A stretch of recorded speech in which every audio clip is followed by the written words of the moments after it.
¿Suenan tambores de guerra en Ucrania o son solo un puñado de líderes mundiales jugando con fuego? 2022 ha arrancado con una escalada verbal entre potencias nucleares que nos retrotrae a tiempos pasados. Hay quienes afirman que la tensión en la frontera ucraniana es lo más cerca que ha estado el mundo de una tercera guerra mundial, desde la crisis de los misiles de 1962. Heridas mal cerradas, tensiones imperialistas y multitud de intereses cruzados alimentan una crisis internacional atravesada además por otros factores como la dependencia energética europea, la utilización de personas migrantes como armas en las llamadas guerras híbridas o la necesidad de la OTAN de resarcirse de la humillante salida de Afganistán. En la Unión Europea, algunos aprovechan el río revuelto para introducir en la agenda el apoyo a la energía nuclear o la necesidad de un ejército europeo. El bloque de Visegrado se parte por sus relaciones con Putin, mientras Macron propone un giro neogalista en clave electoral y el nuevo gobierno alemán prefiere mirar a otro lado con tal de no enfadar demasiado a su principal proveedor de gas. Y no pueden faltar tampoco quienes pretenden transponer a cualquier conflicto actual un esquema de blancos y negros heredados de la Guerra Fría. ¿Por qué no? Ni Putin es el nieto de Lenin, ni el gobierno ucraniano un grupo de liberales europeístas, ni la OTAN un ejército de salvación nacional. Para huir de estos simplismos tan recurrentes, hoy analizamos este conflicto con el periodista Ibai Arvide, que acaba de regresar de Ucrania, y lo haremos como siempre en clave internacional.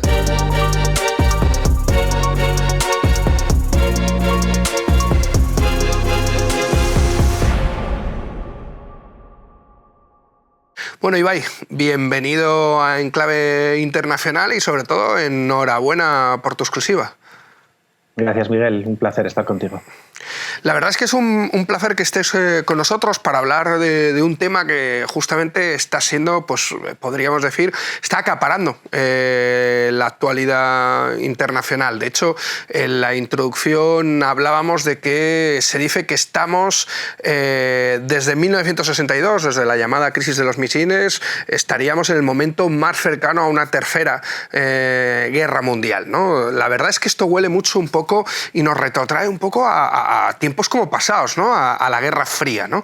Y vimos que en la Guerra Fría había como mucha tensión entre las dos potencias, pero normalmente lo que podría ser el tablero de guerra siempre estaba lejos de Europa, ¿no? Eran en la periferia.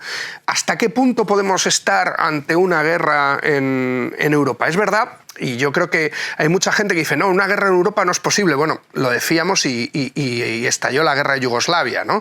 Y vimos cómo la OTAN bombardeó Yugoslavia justamente teóricamente para salvar a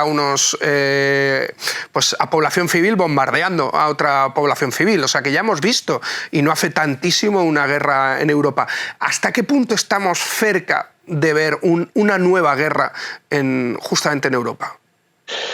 Creo que antes, un pequeño apunte, como dices, la Guerra Fría casi todo sucedió fuera y creo que el libro que ha editado hace relativamente poco, Capitán Swing, titulado El método Yakarta, de Vicent Divins, lo que demuestra precisamente es que la Guerra Fría no fue tanto una lucha entre dos superpotencias en Europa, ¿no?, como las guerras de espías en Berlín y tal sugieren, sino una sucesión de masacres y de genocidios en terceros países cometidos básicamente por Estados Unidos para asentar el capitalismo en los que a menudo la URSS jugaba un papel muy secundario.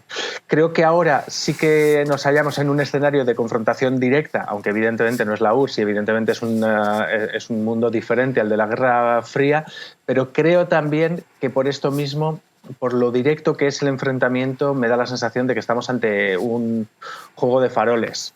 Quiero pensar que es así. Es decir, sería una escala tan enorme un enfrentamiento ahora mismo entre la OTAN y Rusia que no es ni concebible. De hecho, la gente en Ucrania, en las calles de Kiev o en el norte, en la frontera con Bielorrusia, que es en las zonas donde hemos estado, no acaba de creerse la posibilidad de una guerra a gran escala. Lo que todo el mundo dice es, por un lado, una guerra a gran escala no beneficia a nadie. Nadie tiene un incentivo para ello, ni Putin, ni evidentemente la OTAN, ni muchísimo menos Ucrania. De hecho, ya hay una guerra en Ucrania, en el este, donde podría aumentar la intensidad de los combates Unos combates que recordemos que nunca acabaron, a pesar del Tratado de Minsk. Ambas partes vulneran cotidianamente este tratado, como ha documentado la OSCE, como documenta cada día la OSCE. Hay más de 100, más de 200, incluso 500 vulneraciones diarias y hay muertos todos los días en el frente. Esto podría llevar a un aumento, digamos, de las hostilidades allí, pero se hace difícil pensar en una invasión terrestre a gran escala de Ucrania. Lo que pasa es que cuando ambas partes juegan a la acumulación de tropas, a ver quién hace el gesto más macho y el gesto más duro frente al otro, pues corremos el riesgo de que uno de estos gestos al final se vaya fuera de los cálculos y desemboque en un enfrentamiento. Yo no creo que nadie esté planificando realmente esto, porque literalmente es una escala ingestionable y no quiero pensar que no estamos en las puertas de una guerra entre potencias nucleares, por ejemplo. O sea, me parecería tan absurdo que no lo concibo. Pero es muy preocupante lo que estamos viendo, evidentemente.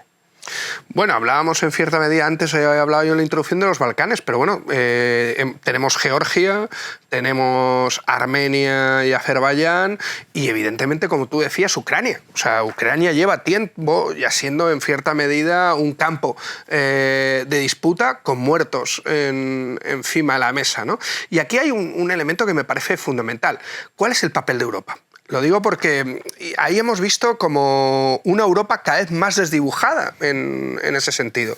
Incluso hasta la extrema derecha ni siquiera tiene una postura común. El propio eje de Visegrado, Polonia y Hungría, tiene posturas muy diversas en su relación, por ejemplo, con Rusia y con Putin. Hemos visto a Macron justamente una especie de neogolismo defendiendo una tercera vía para Europa donde sobrevuela el ejército europeo, a Alemania diciendo esto no va conmigo y que el gas no me lo toquen, y España y otros países de seguidismo atlantista. ¿Cómo queda Europa después de esto? Lo que se demuestra es que más allá de los proyectos de cada cual, es decir, más allá de las simpatías o antipatías que tengamos por el proyecto europeo realmente existente, lo cierto es que no hay una voz europea y este conflicto está demostrándolo. No hay una voz europea a nivel institucional, no hay una voz europea a nivel política, ni las extremas derechas están de acuerdo, ni las izquierdas tampoco están de acuerdo respecto a Ucrania, ni tampoco las posturas supuestamente moderadas.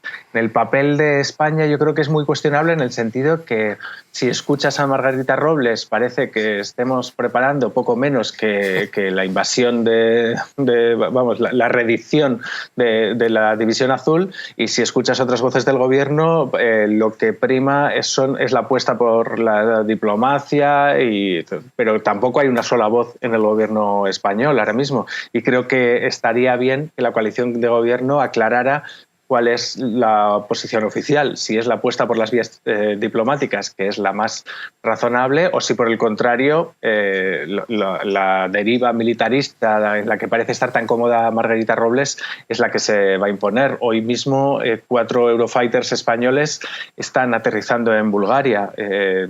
Es parte de esta deriva, de esta espiral militarista de la que parece que muy pocos están escapando. Alemania tiene un papel que se podría considerar egoísta, en el sentido que muchos destacan su dependencia del gas, pero en el fondo las dependencias en un mundo como el actual son múltiples y son mutuas, y creo que deslegitimar una posición que no apuesta por el militarismo y que apuesta por la diplomacia, aduciéndolo a una dependencia del gas, me parece poco saludable, digamos, independientemente de los motivos, porque nadie en este conflicto ni en ningún otro conflicto actúa de manera altruista. Los estados no son ONGs que actúen en el terreno internacional sin interés. Todos tienen intereses y por lo tanto Alemania también, pero Alemania lo que está tratando es de solucionar las cosas por la vía diplomática. Me parece bastante más razonable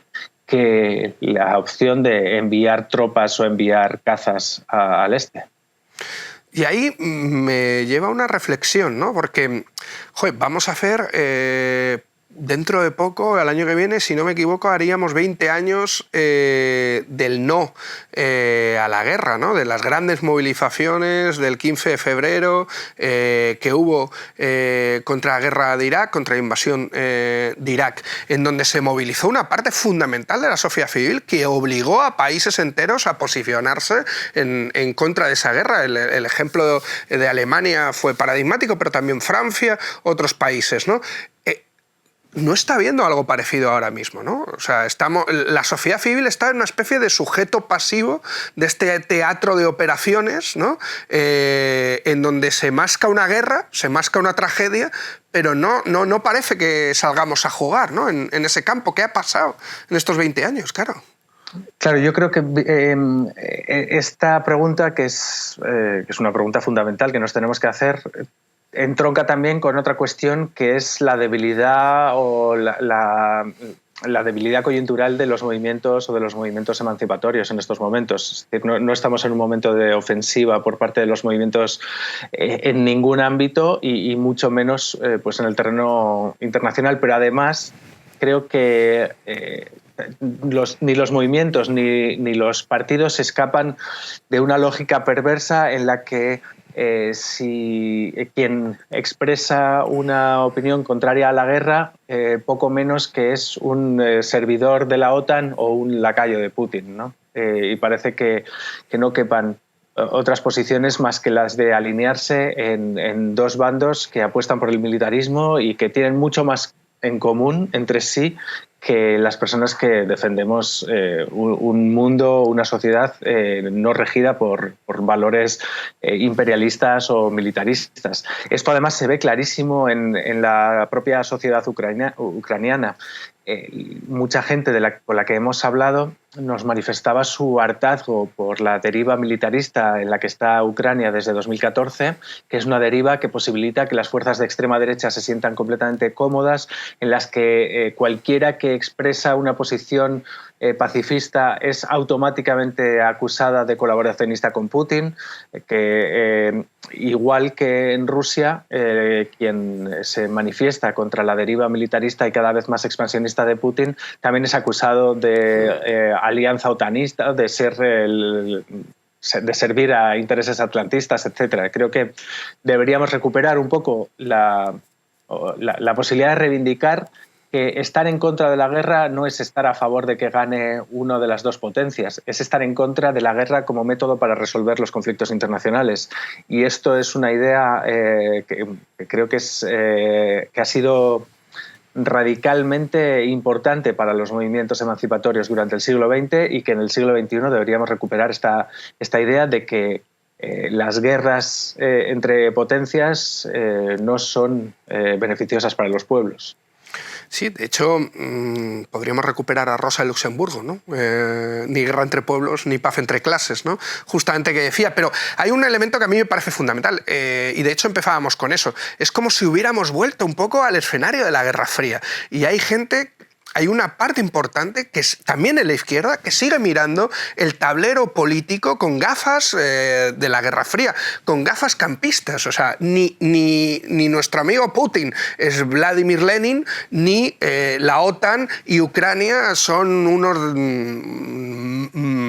¿cómo podríamos decir? Unos defensores de la democracia y demás, ¿no? Yo creo que eso es fundamental entender, y tú lo decías, y yo creo que es muy importante, que no tomar partido por la guerra, no tomar partido ni por la OTAN ni por Putin, no significa ser indiferente ante lo que está pasando. Todo lo contrario, es tomar partido justamente por la paz, que yo creo que es un elemento fundamental. Y esto nos lleva a una cuestión que antes hemos tocado soslayo, pero me parece fundamental, porque este rechazo un poco al giro atlantista y a la presión de la OTAN puede llevarnos un poco a abrazar la idea del ejército europeo. Como una tercera vía, que yo creo que es la que está impulsando sobre todo Macron, ¿no? Entonces, ahí yo creo que es importante ver cómo nos podemos oponer también a esto. O sea, no vamos a salir de la OTAN para construir un ejército europeo, ¿no? Que hay que construir otro modelo, justamente de relaciones internacionales. Sí, creo que además, bueno, en el caso de Macron operan también otros factores como es su intento de recuperar una primacía francesa en África que no está saliendo del todo bien, sobre todo si vemos la evolución del Sahel y de de la operación liderada por ellos, Barkhane, que no solo ha sido un fracaso en el sentido de que no ha terminado con los grupos terroristas de corte yihadista con los que había prometido terminar, sino que incluso su embajador acaba de ser expulsado de Mali, el embajador francés, y en el terreno económico China está consiguiendo, sin presencia militar, un protagonismo o desplazar el protagonismo francés no solo en el Sahel, sino en muchas otras partes de África. Macron está intentando recuperar a través del conflicto en Ucrania con un cierto protagonismo que no está pudiendo mantener en sus excolonias. Creo que esto además se une con esta idea del ejército europeo, pero que es una idea todavía por construir, que no está claro ni la manera en la que se concretaría, ni sobre todo la manera en la que los diferentes ejércitos nacionales se subordinarían a esta idea de ejército, porque hay muchas reticencias también por parte de las posiciones más nacionalistas a esta idea de ejército europeo. Y por otro lado, posiciones como las de los países del este, pues que debido a su historia y a sus conflictos con Rusia, son mucho más entusiastas de las posiciones atlantistas, pero paradójicamente ahora mismo vemos que en el siglo XXI, de hecho lo interesante sería ver si en el siglo XX también, pero como mínimo en el siglo XXI la OTAN básicamente sirve para solucionar los problemas que crea la existencia de la propia OTAN. Ahora mismo, si no hubiera una clara expansión hacia el este de la OTAN no estaría preocupada por las posibles represalias de Rusia debido a la expansión de la OTAN a Ucrania y a Georgia. Decía Shan del colectivo contra el diluvio hace poco en Twitter que no solamente en el siglo XXI, sino que tal vez también en el siglo XX la OTAN básicamente servía para solucionar los problemas que creaba la propia existencia de la OTAN. Pero como mínimo ahora en Ucrania es clarísimo, porque precisamente lo que desde Occidente se considera una provocación de Rusia y de su aliado Bielorrusia, desde las posiciones prorrusas se ven como la respuesta lógica frente a la amenaza cada vez más cercana y cada vez mayor de tener la OTAN en las puertas, ¿no? Y a todo esto, en medio Ucrania, que es donde se juega la partida, pero donde cada vez más, tanto por unos como por otros, se decide menos. El propio gobierno ucraniano en los últimos días está intentando reclamar tener voz propia, está diciendo que ellos no están esperando una invasión inminente y sus supuestos aliados, es decir, la OTAN, Europa del Oeste, están ignorando esta voz. Y aún más ignorada es la voz de la sociedad ucraniana, que está harta ya de no contar nada y de ver cómo día a día la espiral militarista se lleva todo por delante. Sí, en cierta medida, para ir terminando, casi empezar por donde el principio, y es ver cómo Ucrania y evidentemente la población ucraniana son en cierta medida un peón dentro de un tablero mucho más grande, y en donde como que parece, y a mí esto es lo peligroso, parece que hay como intereses por las potencias de que haya una escalada militarista. Yo no diría a lo mejor guerra, pero sí una escalada militarista. Vemos la OTAN tiene que lavar la humillante derrota y salida de Afganistán, y yo creo que es, en cierta medida, como tú decías, es cuál es su papel en el mundo, ¿no? O sea, es recuperar esa idea de papel en el mundo. Hay una ley no escrita justamente en la historia de Estados Unidos, ¿no? Que es cuando hay problemas internos, ahora viene el midterm, con unos índices de popularidad bajísimos, justamente para Biden, suele haber un protagonismo mayor y agresividad imperial de Estados Unidos, y es lo mismo que estamos viendo también los problemas internos dentro de Rusia. Para Putin esto exacerba justamente el nacionalismo, ¿no? Bueno, son los problemas internos en Rusia, los problemas internos de Biden. No olvidemos otro factor, que es Boris Johnson. Hoy Boris Johnson es el líder que día sí, día también alerta de la inminente invasión de Ucrania, precisamente en un momento en el que está siendo investigado por su comportamiento absolutamente escandaloso durante la pandemia, egoísta y bueno, del niño mimado de Oxford que es. Él, más que nadie, tiene interés porque se hable de Ucrania y no se hable de sus problemas internos. Pero como decíamos, Macron tiene unas elecciones dificilísimas por delante, y el propio Zelensky, dentro de Ucrania, tiene una situación complicadísima. Hay una crisis económica bestial, una reforma fiscal que tiene a los trabajadores autónomos y a las pymes en pie de guerra desde hace 2 años. En la Plaza Maidán, que fue la originaria del régimen actual, ¿no? En las protestas de 2013-2014, que son las que fundan el régimen ucraniano actual, hay una carpa desde hace 2 años en la que están acampadas decenas de trabajadores y trabajadoras autónomos luchando contra la reforma fiscal de Zelensky. Zelensky es un líder que pasa por horas bajísimas de popularidad, y él también está muy interesado en que se hable más de la tensión en las fronteras que de su gestión de la crisis económica. Lo mismo Putin. Y bueno, en fin, casi todos los líderes que han ido pasando estos días por Kiev, el propio Erdogan, Orbán, son todos líderes que tienen enormes problemas en casa y que están muy interesados en que se hable de las tensiones en la frontera de Bielorrusia o de Rusia, y no tanto de lo mal que lo están haciendo en sus propios gobiernos. Sí, la verdad es que eso es lo que más miedo da. O sea, que al final justamente estemos a las puertas de una guerra, pues podríamos decir, para limpiar la basura interna, ¿no? Que tienen las diferentes élites. Claro, o sea, que Boris Johnson no fuera capaz de no emborracharse durante el confinamiento no es algo que deba pagar la población de Ucrania, ¿no? Eso es, ni desde luego el midterm de Biden, la huida vergonzosa y vergonzante de Afganistán y tantas otras cosas.